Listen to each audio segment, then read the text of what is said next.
Hello everyone and welcome back to the CDL podcast channel. In this episode today, I'm assuming you all know what we're going to be talking about based on the day it's being uploaded. But before we get into that, a little quick announcements. This is the first video in a while. It's just been hard to find content during the off season, just because it seems to be so rare because rosters really aren't being announced, and I don't know, it's just a weird off season so far, with the game being delayed because I believe like a couple days ago was the release date of Modern Warfare, like a year ago. We still have like 2-3 weeks to go until the Cold War release, so it's just been a little bit longer of a time period here that we've had to wait in the off season. It's already a long off season. I mean, it's got another 3 months left, 4 months left ish. So yeah, but if you enjoy this video, please be sure to leave a like, comment, and subscribe for more CDL content. And obviously I didn't say what we're going to be getting into, but we're going to be mostly talking about the 100 Thieves news, maybe a little bit about Hecz, but mostly 100 Thieves because we already covered a lot of my thoughts on the Hecz news. But it's going to be a shorter video just talking about that news, not really anything else, something that you can quick hear my thoughts on and get on with your day. But it is big news. Yesterday it was announced that 100 Thieves has purchased the LA spot, the optic spot from Hecz. Which obviously that was kind of like rumored to be true. There was like the idea that maybe Dr. Disrespect could purchase it, maybe Rise Nation, maybe 100 Thieves, or maybe just a completely different buyer.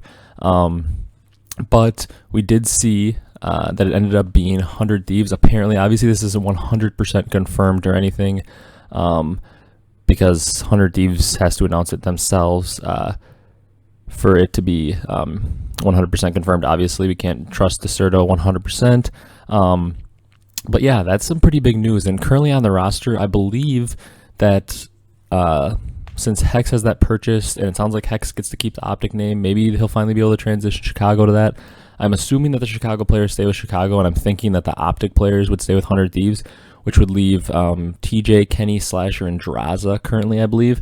But I believe that Draza probably won't play, so my thoughts are probably like Enable gets signed for the full like 100T reunion, or maybe like Slacked or Classic or somebody, because I feel like Nadeshot's going to go for the more experience. A lot of people are saying Temp, but I don't see Temp going here because his history with Nadeshot, I remember like back a couple years ago during like World War II or something, he was like talking mad stuff to Nade about like being a trash player and stuff, which, I mean, Nadeshot had like 9 championships at the time. Temp had 0. Temp kind of has 1 now if you count the online home series. Otherwise, Temp doesn't have like a full open event win. Nadeshot has like 9 or 11 or something like that. So the smack talk really isn't warranted, regardless of if you think he's trash. I mean, the dude has 9 championships, you have 0. So, I mean, talk when you get some championships. But I think that bridge is kind of burned between the two, maybe, because Nadeshot probably felt really disrespected by that, because once he kind of called out Temp didn't back off. He still called him trash. So I feel like Temp kind of burned that bridge, which is unfortunate for him, but I don't think Temp will go here. I'd be kind of shocked if he did. But personally, I'd like to see Enable go here to kind of bring the 100T reunion with Enable, Kenny, Slasher, and then TJ as the new guy. But overall, my thoughts on this, it's so good for the league.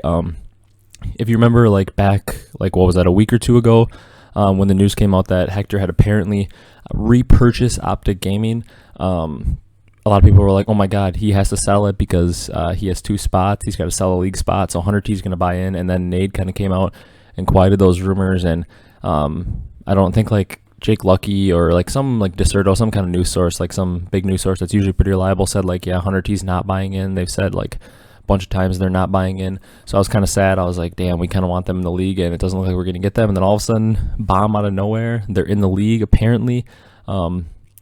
Yeah, I think it's super good for the league because, I mean, if there's anybody that can challenge like the Huntsman or Optic brand for the most popular in the league, it's going to be 100T.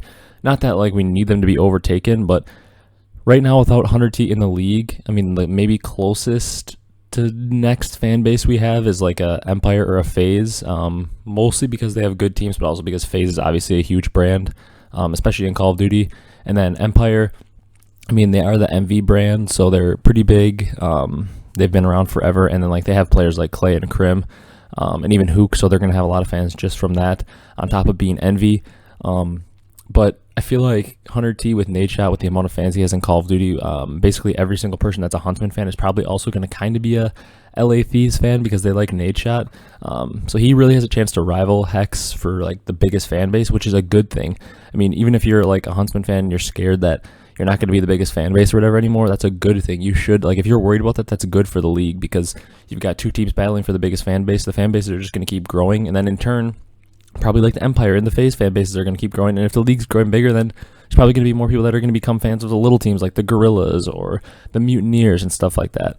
So honestly, I just think this is super good for the league. I'm excited to see where they go with their team. I really hope it's Enable because the whole Run It Up reunion could kind of be like a cool storyline. I'm really interested to see what Hecz does with the Optic name, though. I think he brings it back to Chicago somehow, or it sounds like the league isn't going to let him, so maybe he turns it into like a clothing branch for himself and just does like Optic apparel or something until maybe the league will finally let him change the name. But it looks like they're going to stay Huntsman for now. Not 100% sure, obviously, but it kind of looks that way. But I don't think any like roster change is going to go on. I don't think like they're going to have to trade their players. I think the players are going to be able to stay on Chicago, and then the Optic players are going to be able to stay on the LA Thieves. I know like Slasher and Kenny are probably happy about that because they had a lot of success with Hunter T and loved playing for Nade. So they're probably pretty hyped about that. The interesting thing would be like, let's say as part of like the deal, like Hector was going to own Optic. This was my initial thought. Obviously this isn't going to happen anymore, but let's say Hector really wanted the Optic name. Couldn't get out of it. What if he like transferred his players to LA Optic and then Nadeshot took over the Chicago Huntsmen and named it like Chicago Thieves or whatever, which if there was one city besides LA Nade was willing to get into, I feel like it would be Chicago because that's where he's from. So I feel like he always said he wanted to get in on LA because that's where like they're headquartered, but I feel like he might make an exception for Chicago. So the interesting thing to me was like, what if Hector transferred his team to LA Optic? They had like Formal and Scump and all them in LA Optic, you know that. But then Nade had Chicago, and like they weren't able to do that transfer, so Hector just had to take the players from LA, and Nade had to take the players from Chicago, and Nade had Formal and Scump, like under the Hunter T banner. Now that would be interesting. I think that would be like really good for the league. Obviously, that's not going to happen, and it probably shouldn't. I mean, Hecz and Scump are kind of meant to be together, but Nadeshot with Hunter Thieves brand with Formal and Scump under him, they would give Hecz a run for his money for the most popular team. That would be interesting to see that taken over. But yeah, overall, super excited to see Hunter Thieves back in the league. Hopefully it gets 100% confirmed within the next few days or like soon. Hopefully it's actually true because that would really suck if it wasn't. There's a lot of hype behind it. I am obviously really excited to see them back in the league. I think it's only good for the league.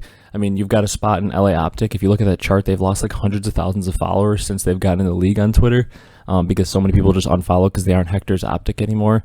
And now, instead of being a team that kind of everybody hates on and nobody wants to see succeed, in the biggest market, now you have a team that probably is the second most loved team in the league, and they're in the biggest market. They're the second most loved. They have like the guy who built Call of Duty esports, or one of them, I guess Hector helped with that too, and a lot of guys did, Hastro, all of them. But one of the guys who was like the face as a player in Nadeshot, he's back in the league. He's an owner in the biggest market. One of the biggest, fastest growing esports teams in the world, Hunter Thieves, as a clothing apparel brand and in other esports, they're like one of the fastest growing teams. To get them in here, and that also brings like a guy like Courage to be probably more associated with the league, since like I'm sure at the like Hunter Thieves homestands, Courage will like be like the hype man or like the play-by-play, not the play-by-play, like the pucket where he's like the host kind of, which would be really good for the league. That gives them a chance to work with him. Just so many things about Hunter Thieves being in the league. Nadeshot being in, Courage being in, all those guys being involved is so good for the league. Now next I want to see Dr. Disrespect get in and get a team because that brings some more personality. But yeah, overall my thoughts, I don't even see any negative. You get a team that wasn't popular at all and everybody hated out of the league, and you add in a team that everybody loves, or mostly everybody loves, with the biggest face in Call of Duty as a player ever, along with Scump. I think it's only good. Super excited to see what they do. I'm also interested to see what they do with the roster because I feel like this rules out Temp, like I said. So I'm excited to see if they sign like Enable or something, or I could see them signing Slack too because I feel like Nade has some respect for him as a player. But yeah, super interested to see what they did. That's going to be about it for this video. Like I said, super short video. Not much to talk about here besides the Hunter Thieves news, but I wanted to get some content out for you guys to listen to and enjoy. Yeah, that's going to do it. Please be sure to leave a like, comment, and subscribe if you enjoyed this video. We're going to be pumping out more CDL content. It's been a little inconsistent, but we're going to put out a video. Try to about like every week, every other week here in the off season, and then once the season kicks around, it's going to be weekly or even more than weekly videos as the action's going on. So yeah, please be sure to leave a like, comment, subscribe if you enjoyed here on the CDL podcast channel. This is Ryan, and I am out. Have a good day, everyone.